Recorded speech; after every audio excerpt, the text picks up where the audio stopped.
Hei vaan. On 3. päivä toukokuuta ja mä olen täällä Kurjenrahkan kansallispuistossa Savojärven maisemissa. Tää on mulle tuttu paikka. Mä olen ollut täällä viimeisen 8 vuoden ajan vuosittain. Joskus useita kertoja vuodessa, mutta aina jonkun muun kanssa. Ja ollaan aina menty toi Savojärven kierros, joka on 6 kilometriä. Mutta tänään on erilainen retki. Mä olen täällä yksin ja mä olen menossa Pukkipallon reittiä tonne Arnimetsään ja Lakijärven laavulle yöksi. Ajattelin pystyttää sinne teltan. Eli täysin uusi vaihe mun retkeilyssä. Tämä on mun ensimmäinen tämmönen yön yli retki yksin. Ja myöskin se Pukkipallon reitti on mulle ennestään pääosin tuntematon. Kerran oli tarkoitus, että mä olisin mennyt Katja ja poikien kanssa sinne niihin maisemiin, mutta sen reissun keskeytti eräs äkäinen ukkometso, jota me ei sitten viititty ohittaa, ettei se käy päälle. Mä kyllä kovasti olisin halunnut silloin, oli kova polte päästä näkemään se Arnimetsä. Mutta se reissu jäi vähän puolitiehen. Ja tänäänkin yksi jännitysmomenttia on se, että onko tämä kyseinen metso siellä päivystämässä ja häiritsemässä retkeilijöitä. Ilma on aika ihanteellinen vaeltamiseen ja retkeilyyn. Kymmenkunta lämpöastetta, vähän pilvistä tai puolipilvistä. Ei juurikaan muita retkeilijöitä. Muutama auto oli tuolla parkkipaikalla. Mä odotin, että olisi ollut paljon enemmän. Ja kun on tiedossa, että se Pukkipallon alue ja Lakijärvi on vielä hiljaisempi paikka, niin on hyvin mahdollista, että saan olla siellä yksin. Ainakin niillä reiteillä. Voi olla, että sinne tulee joku muu yöpyjä. Se on toinen jännitysmomentti tänään. Vaimo koitti kysellä, että mikä olisi semmonen, mikä saisi mut lähtemään yötä vasten ajamaan kotiin, että en jäiskään yöksi sinne. En oikein keksinyt mitään realistista skenaarioa. Että kovasti on odottanut sitä ensimmäistä telttayötä. Ja nyt on sen aika. Poutaa pitäisi olla. Ylihuomenna rupeaa satamaan, joten tää oli hyvä aika siinäkin mielessä lähteä reissuun.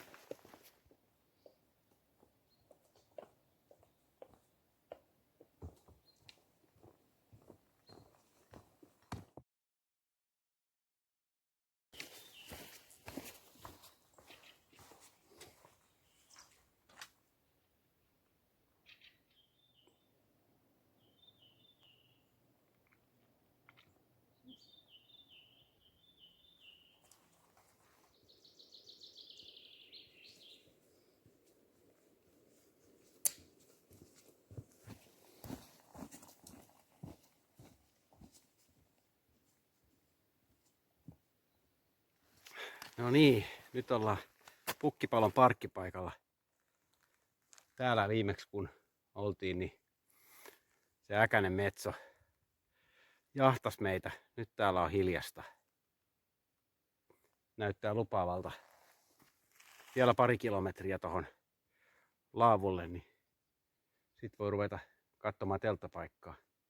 Siellä ilmeisesti on muitakin. Tähän tuli äsken yksi auto ja sitten mun edellä tuolta rantapihalta kulki pari ihmistä rinkat selässä tähän suuntaan. Eli oletettavasti en ihan yksin ole siellä yöpymässä. Katsotaan. Aika paljon painaa nyt jo toi rinkka hartioita. Se on noin 20 kiloa painava.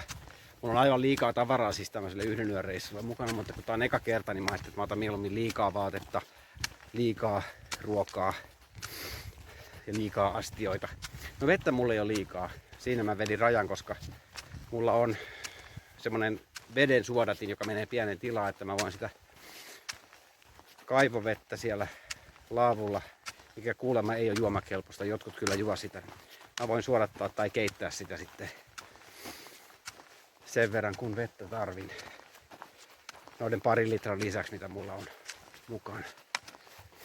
Vähän oli säätöä. Mä olin ne vesipullot laittanut tulee mukaan helposti saataville, yhden roikkumaan tonne rinkkaan ja yhden tähän vyöhön. Ja nehän hörskyi sen verran, että ne oli hankalia. Ja Mä jouduin parinkin kertaan tuossa ottaa rinkkaa pois selästä heti alkumatkasta. Osin sen takia, että välillä takin pois, kun oli kuuma, ja sitten mä laitan se takaisin, kun oli vähän viileä. Ja sitten säädin niitä pulloja tonne paremmin. Ne pysyy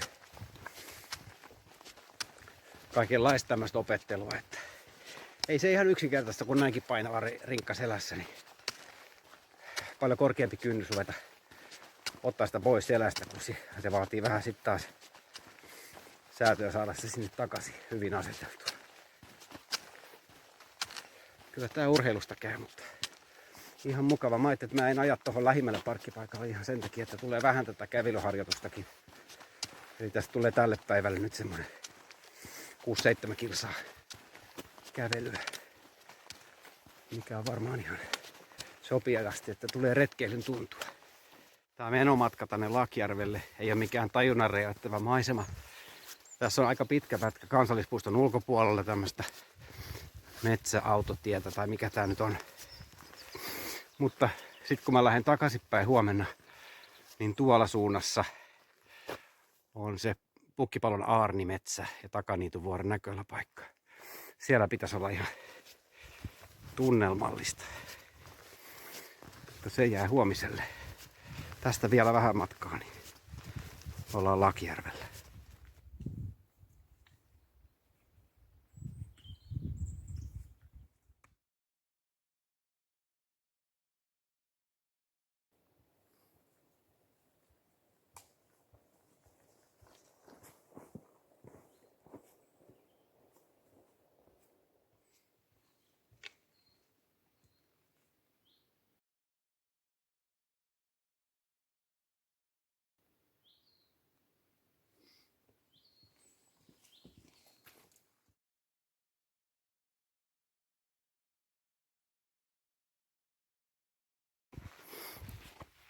Onpa täällä hienon näköistä. Mä melkein luulen, että mä laitan sen teltan tähän järven rantaan. Toi itse laavu, tai oikeastaan niitä on 2 laavua, ne on tuossa 200 metrin päässä. Ja siellä on yksi pariskunta koiran kanssa jo tehnyt tulet siihen toiselle laavulle. Sielläkin on hyviä telttapaikkoja, mutta se on paljon pimeämpi paikka. Olisi hieno herätä aamulla katselemaan tätä järvimaisemaa. Tämä on kuitenkin riittävän lähellä noita huoltorakennuksia tossa.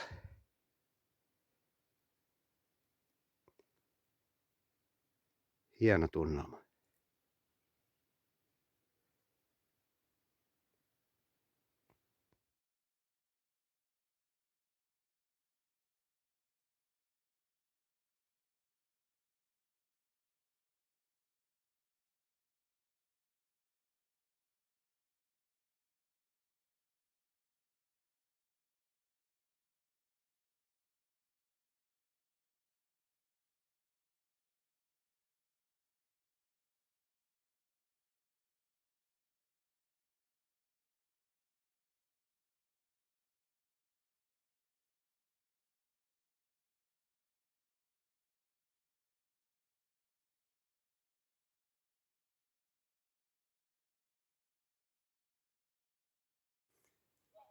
No niin, teltta pystyssä.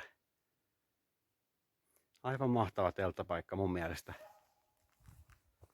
Tää järvi oli positiivinen yllätys.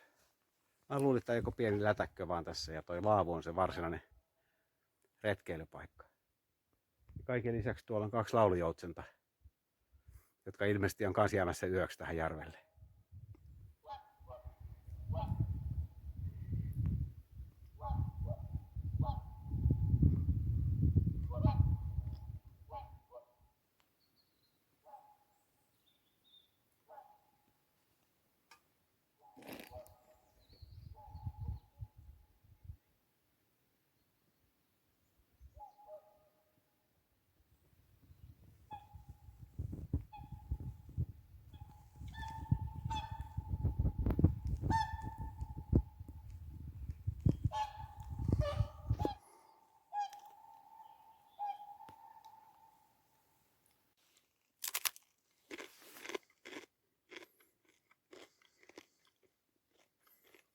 No niin. Kyllä täällä kelpaa olla. Joutsenet kaarsi tuosta Savojärven suuntaan. Ihan hyvä, että lähtivät kaakattamasta, vaikka olihan ne hienoja uljaita lintuja. Mutta emme koko yötä olisi jaksanut tuota kaakatusta kuunnella. Sainpahan hieno videopätkä niiden lentämisestä. Mä keitän tuossa vähän inkiväärijuomaa ja syön iltapalaksi leipää. Ja sitten rupean varmaan sen jälkeen suunnittelemaan nukkumispuolta. Nyt on ainakin ihan lämmin. Mä laitoin pitkät alushousut varmuiksi, ettei tule tässä istuessa kylmä. Ikävä, jos on valmiiksi kylmä, kun menee tuonne makuupussiin. Nyt tyyntyi aivan täysin. Tosi hieno. Äkkiä tää palaa tää risuke, niin tätä pitäisi koko ajan vahtia, ettei tuli pääse hiipumaan. Aika vähillä puilla saa kyllä veden keitettyä, mutta vahtia sitä pitää.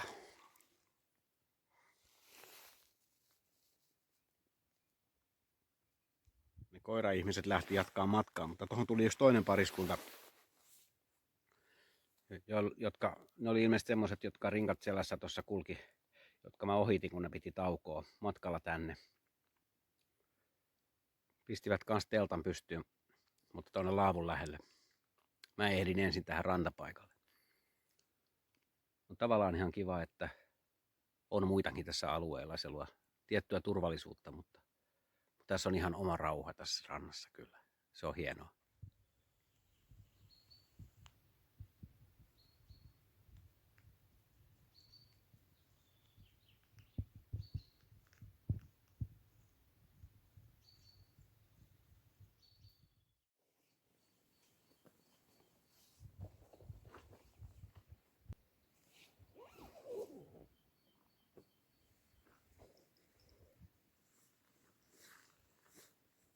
Huomenta. Nyt on sitten enemmän tai vähemmän hyvin nukuttu yö takana. Kyllä mä oikeastaan suht hyvin nukuin olosuhteisiin nähden. Lämpötila kuitenkin kävi jossain nollan paikkeilla ja mulla ei ole mitään kokemusta tällaisesta lämmittämättömässä teltassa nukkumisesta niin kylmällä. Ja vähän jouduin lisäilemään vaatetta syömittä ja kävin pari kertaa pissalla, mutta kyllä mä sit siinä välissä nukuin välillä ihan hyvinkin. Ja nyt on kaunista. Aivan ihana aamu.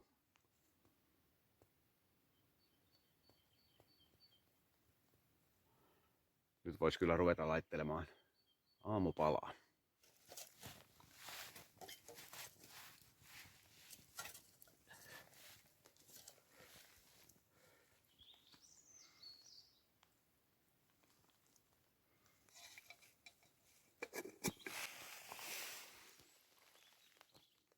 Niin, nyt on monivitamiini poretabletti ja sitten on tämmöistä marjapuuroa ja nokipannukahvia.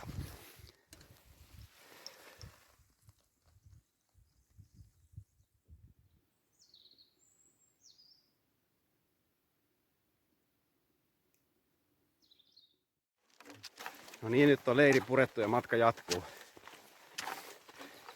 Aika pitkään mä sain kulumaan tuossa aamulla, että mä tulin makuupussista ulos ennen 7:30. Ja sitten kun mä kiirettömästi laittelin aamupalaa ja pakkasin tavaroita, niin kello oli yli 10, kun mä lähdin jatkamaan matkaa. Mä olin vähän kahden vaiheella, että kuinka pitkän kävelyn mä tänään teen. Että menenkö sinne Pukkipallon Aarimetsään ja sitä kautta autolle, vai teenkö sitä ennen tämmöisen koukkauksen. Mä ajattelin tehdä koukkauksia ja käydä Särkijärvellä. Se on tästä semmonen reilu 4 kilometriä eteenpäin ja sekin on kiva nähdä, minkälainen paikka se on. Siellä on joku tulipaikka, mutta siellä ei saa yöpyä.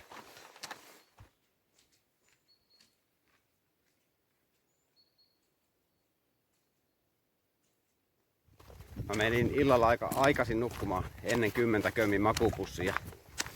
Mä ajattelin, että mä siinä luen kirjaa ja kattelin sitä järvimaisemaa, kunnes tulee pimeätä. Mulla oli semmonen kirja pyhiinvaelluksesta Walesissa. Mä olin sitä jo vähän silmäillyt ja mä ajattelin, että mä jatkan sen lukemista.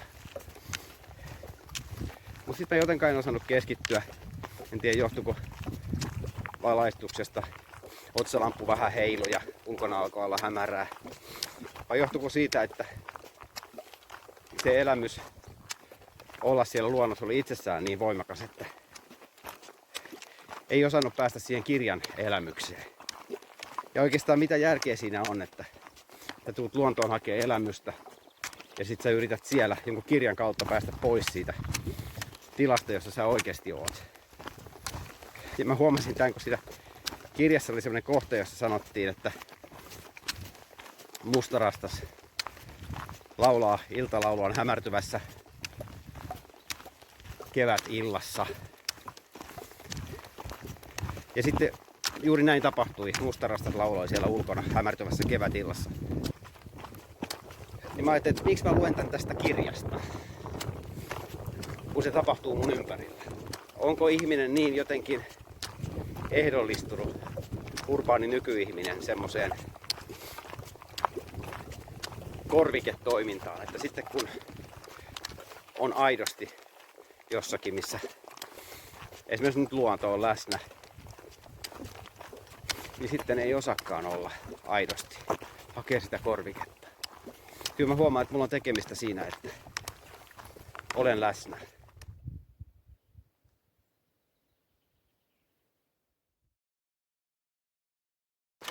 No niin, täällä on Särkijärvi. Reilun tunnin mä tänne kävelin ja tuntuu jotenkin pidemmältä. Nyt on olkapäät aika kipeät tästä kantamisesta. Huomaa, että kun toista päivää peräkkäin kantaa 20 kilos rinkkaa, niin tottumattomalle se tuntuu, että vaatii tiheneviä taukoja. Nyt mä istun hetkeksi ja mietin, että teenkö lounaan vai syönkö vaan jotain välipalaa.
Tää on aika kätsä tää veden suodatin. Ainoa, että tästä tulee kyllä vähän muovin makua siihen veteen, mutta kaikki alkueliöt ja bakteerit pitäisi hävitä, kun tällä laittaa. Ja menee pieneen tilaan. Tää oli oikein kiva lämmin kallio syödä välipalaa. Mulla oli mennyt ihan muusiksi noin digestive-keksit ja siemennäkkärit, mitä mulla oli tuolla rinkassa. Ja mä söin ne nyt tässä pois sit semmosena kämmenkauhasysteeminä. Tää oli tämmönen oikeastaan pieni saari tohon, tai luoto. Tuommoista koivun runkoa pitkin tänne pääsi ja noita kiviä pitkin. Nyt jännitysmomentti, että miten mä pääsen takaisin. Toi yksi kohta oli vähän hankala päästä tasat painattelemaan. Että pari kertaa siitä jo menin, mutta kokeillaan vielä.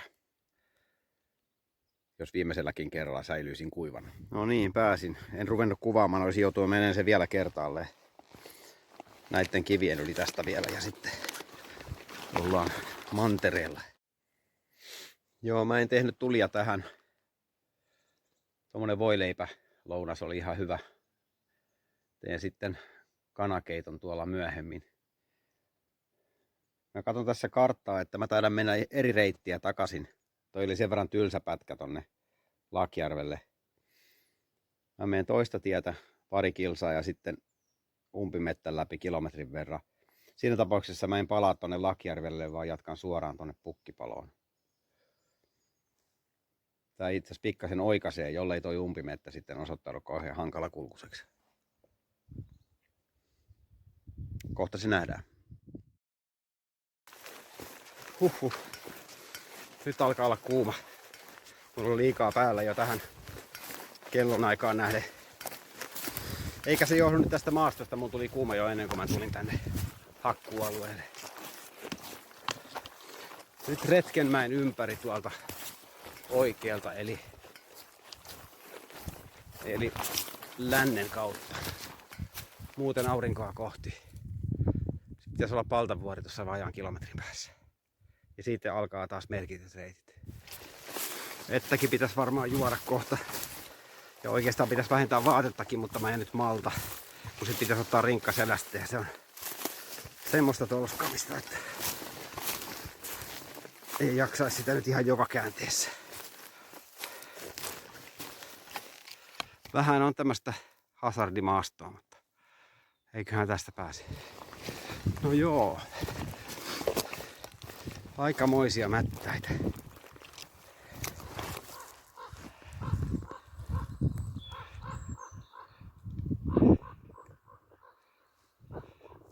Oli pakko vähän vähentää vaatetusta. Ja pakko pysähtyä juomaan. Ja pakko oli myös tarkistaa, että mun risukeittimessä on kaikki osat tallella. Mulla tuli semmoinen olo, että olisiko siitä jäänyt joku osa. Mulla ei ollut selkeää mielikuvaa siitä pakkaamisesta. Koska se olisi pitänyt nyt sitten käydä Lakjärvellä hakemassa, jos siitä olisi puuttunut. Mutta kaikki oli onneksi tallella.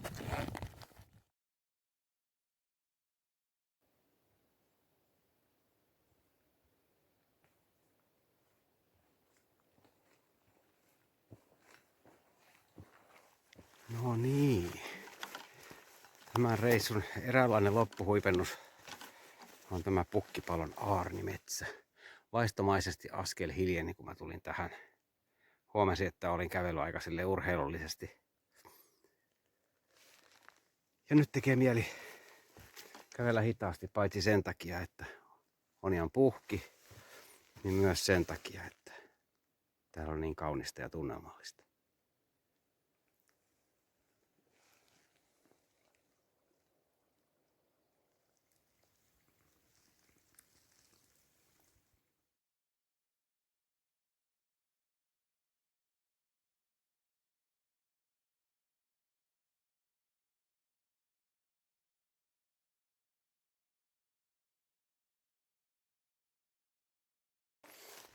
Mä luulin jo olevani Pukkipalossa. Mä kävelin tommosen kilometrin verran tommosta tunnelmallista kuusimetsää ja ne kuuset tuli vaan isommiksi ja isommiksi. Monta kertaa mä ajattelin, että nyt mä oon siellä Pukkipalossa. Mutta se varsinainen Pukkipalo onkin vasta näiden pitkospuiden jälkeen. Mä tarkastin kartasta. Loppujen lopuksi aika pieni alue. Mutta täällä on laajemminkin siis hienoa metsää.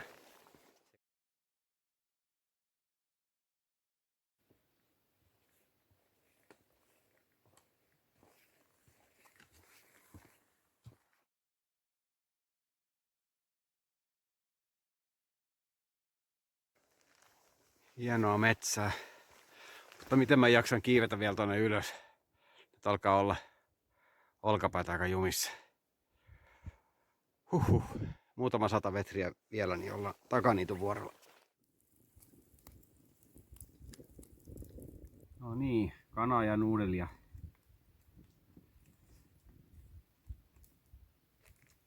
Ei mikään kauhea nälkä vielä, nyt on niin kuumissa, että pikemminkin olisi voinut jotain raikasta limpparia tehdä mieli.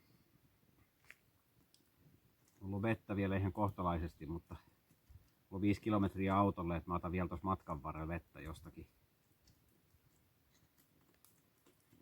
Mutta pidän ensin kunnon tauon. Syön ruoan ja keitän kahvit. Mut reissu alkaa kääntyä loppua kohti. Tää oli tämmönen vuorokauden reissu metsässä. Uusi kokemus mulle. Ja hyvä kokemus. Ajoittain vähän rankkaa fyysisesti. Yöllä tuli vähän kylmä jossain vaiheessa ja päivällä tuli kuuma. Ja hartiat on varmaan ensi yönä aika jumissa, täytyy laittaa jotakin särkyvoidetta. Mutta tulipahan löydettyä jonkunlaiset rajat. Huomasin, että 20 kiloa on liikaa rinkan painoksi mulle tässä tilanteessa. Tämän kuntoisena. Ainakin jos meinaa kävellä tämmöisiä etappeja. Mä oon tänään kävellyt yli 10 kilsaa ja tästä tulee vielä yli 15. Niin ei tämmöisiä kyllä montaa jaksaisi peräjälkeen. Jos mä meinaan pidempiä vaelluksia tehdä, niin täytyy kasvattaa kuntoa tai keventää rinkkaa tai lyhentää päivämatkoja. Tai vähän kaikkia. Mutta kiitos, että katsoit videon ja tästä lähdetään sitten ihmettelemään ja suunnittelemaan seuraavaa reissua. Morjens!